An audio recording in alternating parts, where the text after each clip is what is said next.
bikin juga menjadi sorotan itu kan adalah soal persepsi. Jadi ingin membentuk sebuah persepsi bahwa waduh selama ini ternyata yang dilakukan oleh Jokowi itu adalah semua adalah pemalsuan, penipuan Nah gitu ya. itu yang saya sebutkan tadi, Mm-mm. makanya kan kalau dilihat gerakan ini, Mm-mm.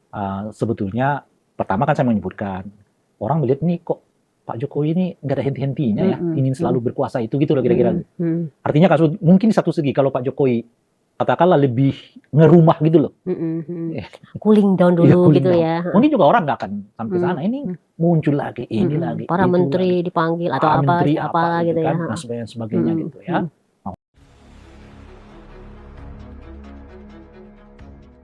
Orang merasa kok ini nggak ada henti-hentinya gitu. Mm-mm. Nah, sementara saat yang bersamaan, perasaan orang terhadap buruknya pengelolaan demokrasi yang dilakukan oleh Pak Jokowi itu belum hilang. Mm-mm. Gitu. Belum hilang kok malah ya kan, presiden di mana demokrasi kita terpuruk itu udah warawiri ke sana kemari gitu. Seperti merasa peninggalannya di dalam demokrasi itu bukanlah sesuatu yang buruk gitu loh.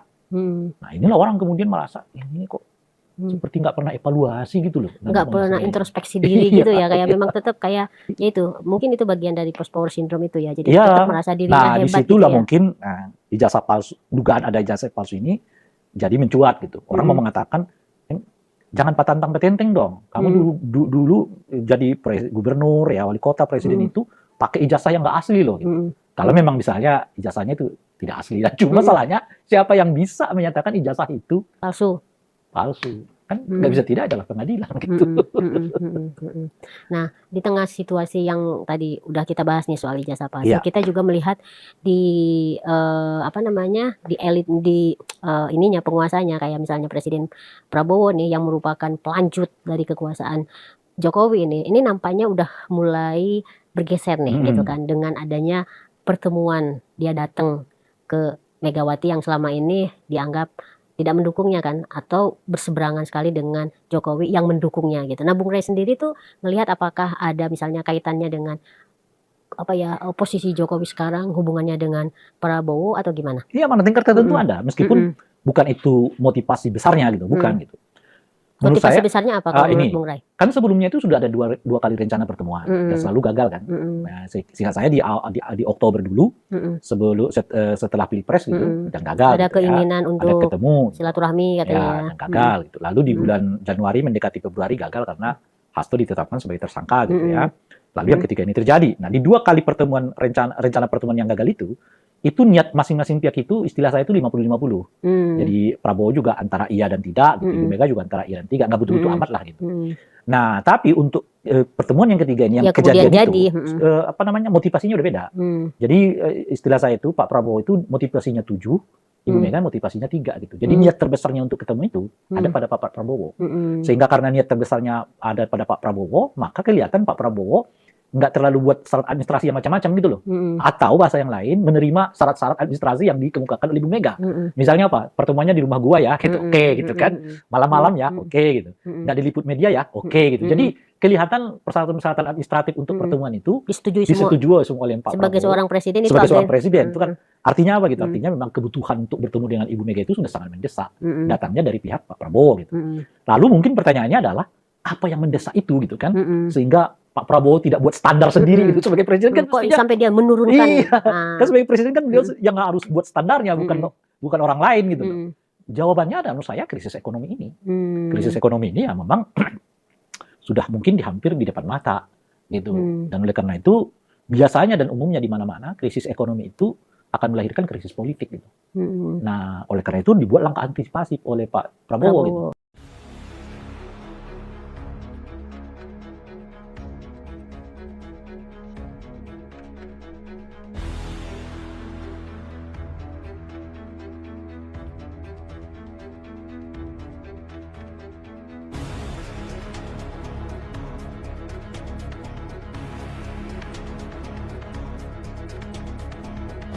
Saya mengambil pembicaraan waktu 2019 Pak Prabowo begitu macannya kan, artinya dia tahu selama kepemimpinan Pak Jokowi. Nah, kenapa di saat beliau jadi presiden mampu menutupi semua itu gitu.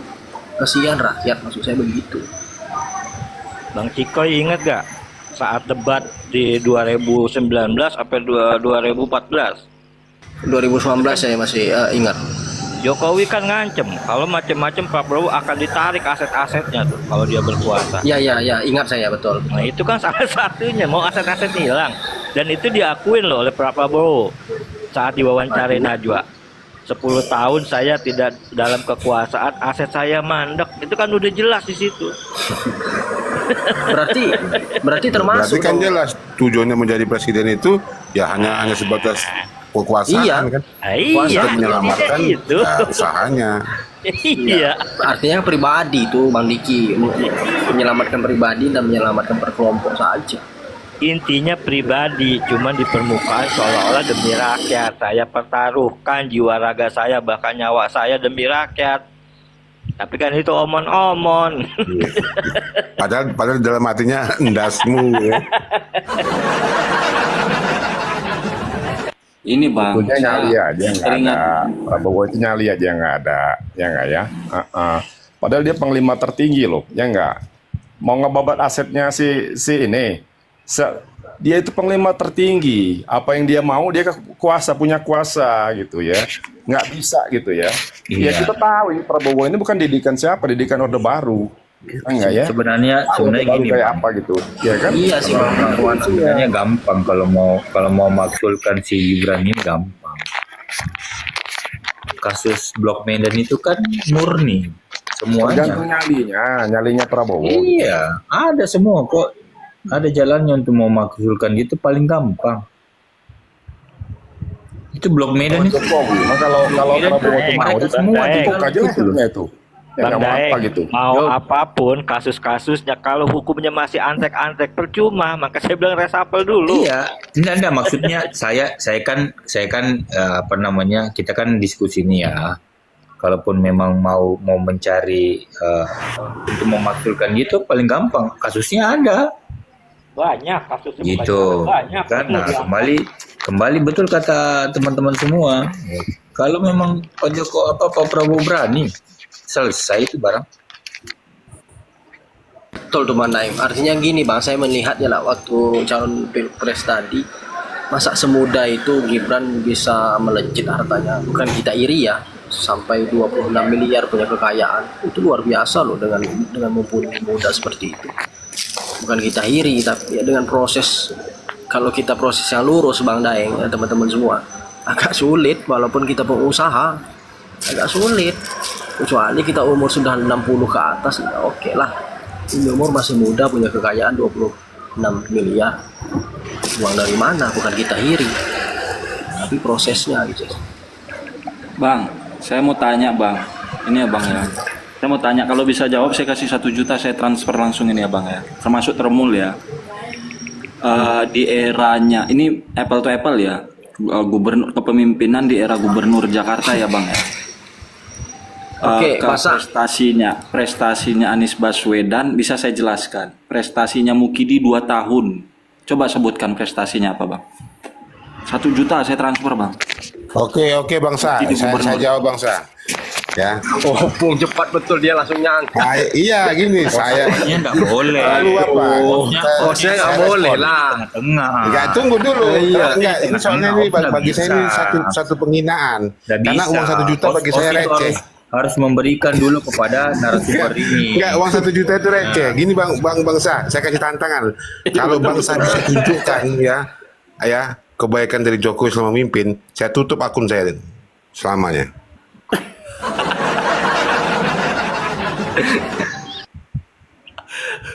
Enggak, sampai saya tanya termul naik kata, sebutkan 1 prestasinya mungkin di 2 tahun gubernur, katanya itu kan dia apa mengenai banjir ya, udah naik jadi presiden. Cuma saya nggak membahas presidennya lah, apple to apple ya, gubernur Anies sama gubernurnya Jokowi 2 tahun. Kalau perbandingan Jokowi dengan Anies Baswedan Ya, nggak saya masuk bisa jawab. presiden sama Saya bisa jawab gubernur. 2. Tapi kalau kepemimpinan, Anies Baswedan itu pemimpin, berani ambil resiko, beda sama Mukidi. Ini Anies Baswedan yang dilawannya nggak kaleng-kaleng, Luhut sama Jokowi, segala instrumen Ya, udah lu Jokowi semua. jangan kepanjangan ngomongnya. Gua mau jawab nih.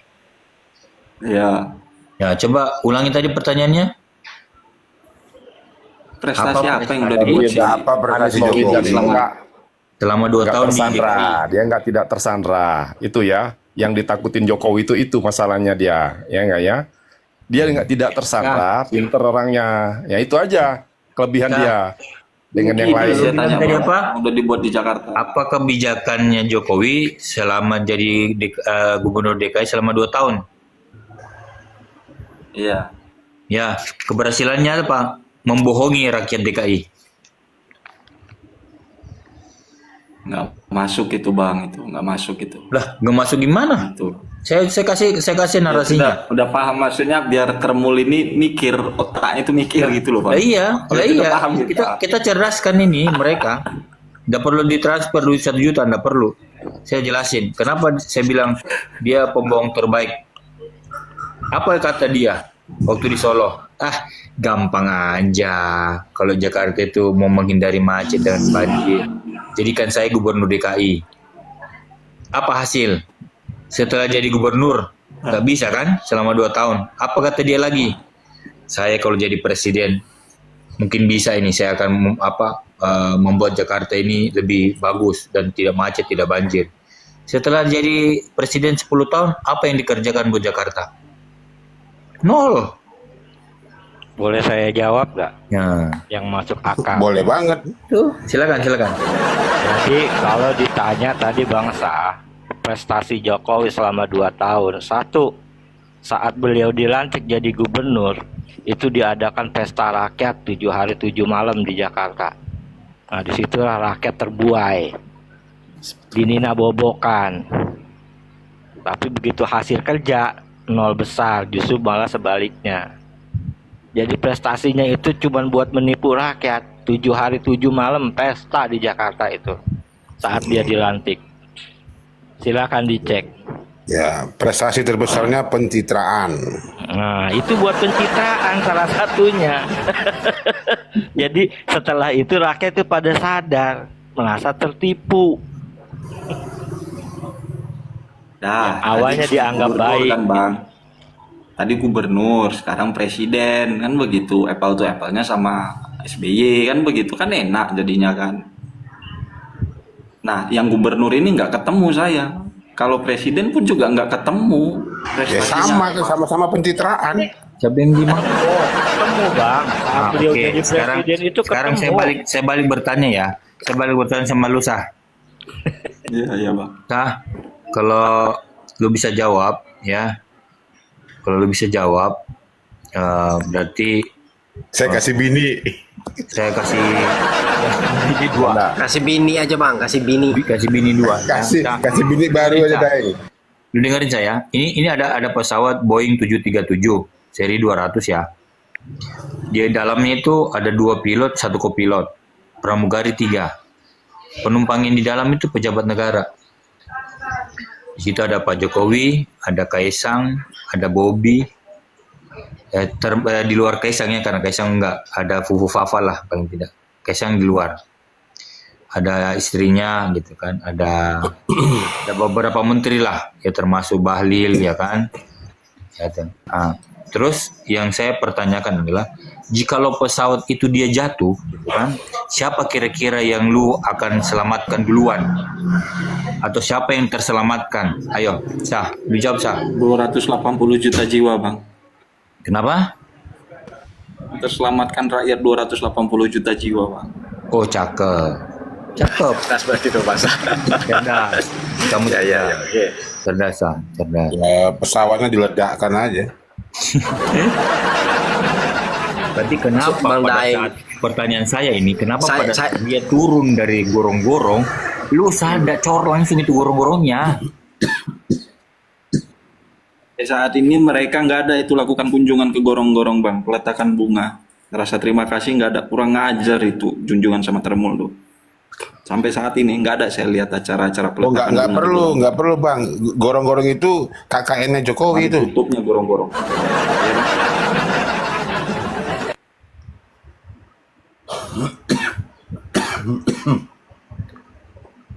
Oke lah, aduh. Karena Bentar. kenapa ya? Karena gini teman-teman semua ya. Saya itu tergelitik gitu kan. Saya tergelitik itu dengan bahasa seorang pejabat dulu yang saya dengar. Saya juga termakan juga dengan bahasa dia. Dia pernah sempat bilang begini. Saya kan sempat tanya tuh, Pak, kok Indonesia ini tidak bisa membangun atau membeli atau buat kapal induk sih? Gitu kan?